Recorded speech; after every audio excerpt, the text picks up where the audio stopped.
Que dificuldades você enfrenta quando você anda de bicicleta? Aqui em São Paulo, pode ser? Bom, aqui em São Paulo, eu acho que a maior dificuldade que encontra é no trânsito, principalmente porque as pessoas não respeitam muito as outras. Eu acho que falta muito isso. Trânsito, buracos, muito carro, muita gente. É difícil. A não ser aqui em São Paulo que tem as ciclovias, mas onde eu moro mesmo não tem. É difícil. Pode falar? É complicado, né? Porque a gente tem que andar pelo meio dos carros às vezes, porque muitas vezes não tem ciclovia na rua, é bastante complicado. Às vezes quase você morre, é complicado. Existe ainda um grande desrespeito com os ciclistas, os carros cortam muito, as motos quase passam por cima, os buracos não ajudam muito também. E as ciclofaixas só funcionam de fim de semana. E quando elas funcionam, atrapalham o trânsito, o que deixa os carros mais enraivecidos ainda. Por que você acha difícil andar de bike em São Paulo? Aqui em São Paulo acho que é difícil porque muitas vezes ou não tem calçada, você tem que ir pela rua, ou a calçada tem muita gente. Aí isso eu acho, pelo menos na rua assim, é a dificuldade.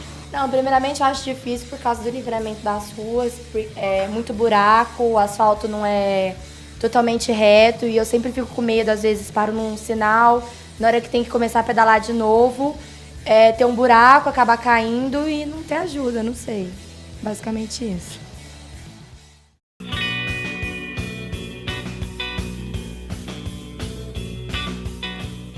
Voltamos conectados na área com a jornalista e cicloativista Renata Falzoni, que se formou em arquitetura e acabou seguindo carreira jornalística. Trabalhou nas revistas Isto É, Placar, Playboy, Nova e Cláudia, além de trabalhar no jornal Folha de São Paulo. Na década de 70, quando você trocou o carro pela bicicleta, você declarou outros motivos, e não exatamente o lado ecológico. Qual é a sua posição atual? É uma coisa que eu considero... Eu tenho até uma palestra chamada Só Bike Salva, porque o fato de uma pessoa deixar o carro, começar a pedalar e começar a observar a cidade sobre outros aspectos, e ser muito criticada pelo fato de ter abandonado o carro e ter ido de bicicleta, ela passa a ter duas coisas na vida que ela recebe junto com a bike. Tem que ficar explicando a sua opção e querer que mais pessoas pedalem com ela, porque é muito bom. Então esse efeito colateral a gente tem visto em importantes personagens que têm até se dado a missão de passar adiante essa necessidade das pessoas repensarem a maneira como elas se locomovem nos centros urbanos. O David Byrne é um, por exemplo, que escreveu um livro maravilhoso. O próprio Jim Stein é um cara que anda muito pouco de bicicleta, mas ele tem todo um pensamento voltado para você resgatar essa escala humana. Quer dizer, a bicicleta tem como efeito colateral principal é o resgate da escala humana. E uma pessoa que é comunicadora, como eu, já automaticamente começa a falar que é bom, argumentar, dissolver os argumentos contra, buscar pesquisas. Isso daí já vira um ativismo, né? Aliás, Renata, em quais circunstâncias você usa o carro? Eu uso o carro porque eu tenho 4 cachorros, que viajam comigo. E eu tenho um sítio aqui perto aqui em São Paulo, e eu vou muito para esse sítio. Então o carro para mim é botar os brinquedos dentro dele, leva para o sítio, chega lá, se diverte. Quer dizer, o carro tem a função de chegar e estacionar. Não é o meu brinquedo, ele é o transporte dos meus brinquedos, né? E os meus cachorrinhos também. Então eu vou muito para um sítio. Agora para mim é só isso, quer dizer, o carro para mim é uma função interurbana. Renata, 4,6 milhões de pessoas utilizam o metrô de São Paulo todos os dias. Apenas no horário de pico são 785 mil. Tendo em vista esses números, entrar em um vagão especializado para bikes é praticamente inviável. Você tem algum plano ou teria alguma sugestão para melhorar essa situação? A primeira coisa que a gente tem que fazer é questionar os motivos das origens e dos destinos. Como é que foi o crescimento da cidade de São Paulo? A primeira coisa que São Paulo fez foi expulsar a classe trabalhadora para as periferias. Então não existe transporte público capaz de existir de forma eficiente quando ele tem que trazer a população de um país como o Uruguai, da periferia para o centro. Então, todo dia você vem da periferia para o centro da cidade, 5, 6 milhões de pessoas, vai e volta, vai e volta. Quer dizer, isso não é sustentável.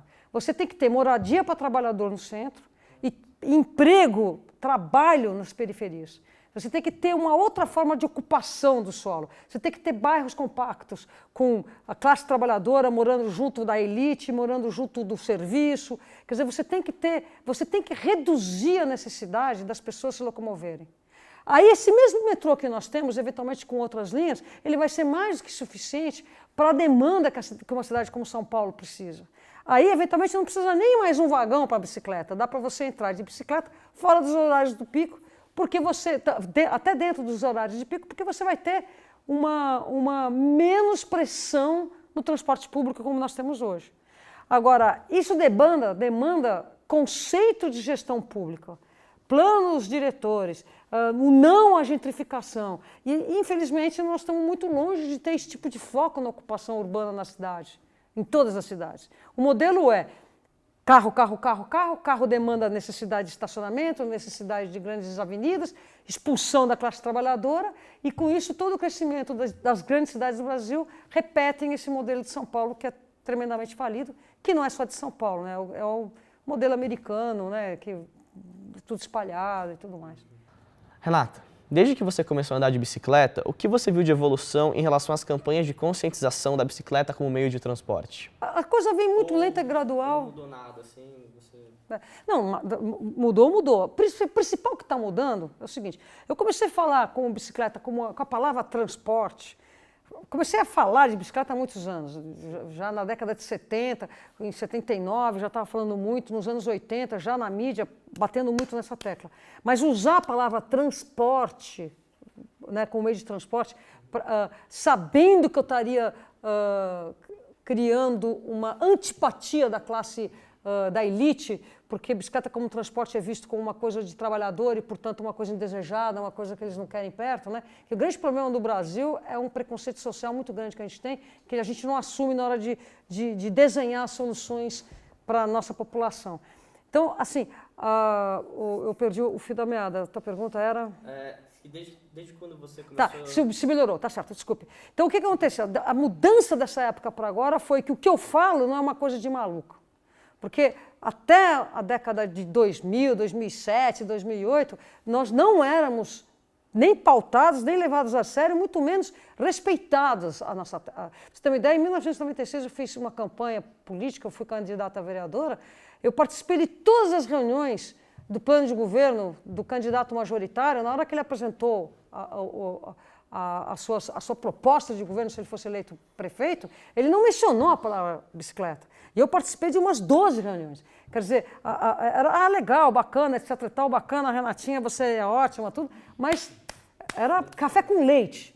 A pauta era café com leite. Sabe aquilo que a gente faz com criança, que, deixa ele brincar tudo, mas ele não vale? É exatamente isso, deixa ela brincar, você falar, mas não vale. Né? Começou a entrar na pauta em 2007, 2008. Hoje, e já tínhamos naquela época leis já, como é que chama, quando são aprovadas pelo próprio prefeito, tudo que não sai no papel. Quer dizer, a pauta não era levada a sério nem pelo governo. E agora sim, então essa foi a grande mudança. A grande mudança é, a pauta vale, está em pauta. De lá para cá, a cidade de São Paulo especificamente, nós estamos ganhando algumas sinalizações de ciclorotas, as questões das bicicletas compartilhadas, a questão de que todos os projetos hoje, o BRT, tudo isso está acompanhado, corredores de ônibus, estão acompanhados com uma estruturação cicloviária, que não é grande novidade, é simplesmente para estar conforme uma lei de 1990.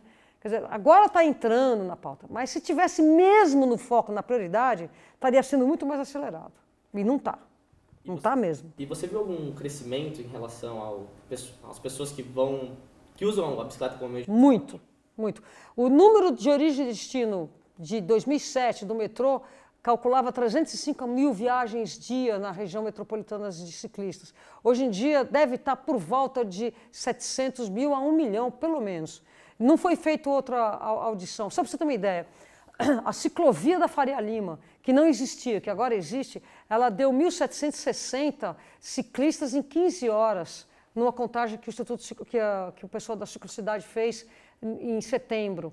A Eliseu de Almeida tem 900 bicicletas por dia em 15 horas. A Avenida Paulista tem quase 800 em 15 horas, sem nenhuma estrutura. Quer dizer, São Paulo tem números que justificam estruturas do estilo de Holanda, de Amsterdã, E ninguém, o pessoal tapa o sol com a peneira. Para você ter uma ideia, a Avenida Paulista passa 1.300.000 pedestres em cima de calçadas médias, em que um pedestre leva 7 minutos para cruzar a avenida em L, né? E para 60 mil pessoas, só em 50 mil carros. E toda a prioridade é para os carros, para os veículos. Mas você acha que o motorista está respeitando mais, então, o ciclista? A cidade de São Paulo ainda é a melhor grande cidade do Brasil para se pedalar de longe. Pode não parecer, porque, por exemplo, o Rio de Janeiro tem 400 quilômetros de ciclovias, mas você não divide as ruas com os motoristas cariocas. Você não divide as ruas com os motoristas em Curitiba.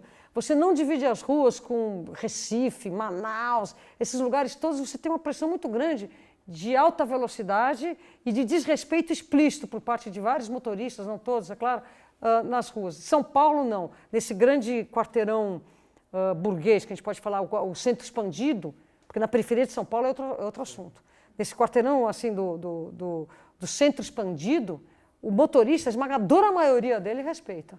Respeita, está apto a compartilhar. Agora, o grande problema que nós temos no Brasil inteiro, e no mundo também, mas no Brasil é muito pior, é excesso de velocidade nas ruas. Velocidade máxima aqui o pessoal tira como velocidade mínima obrigatória.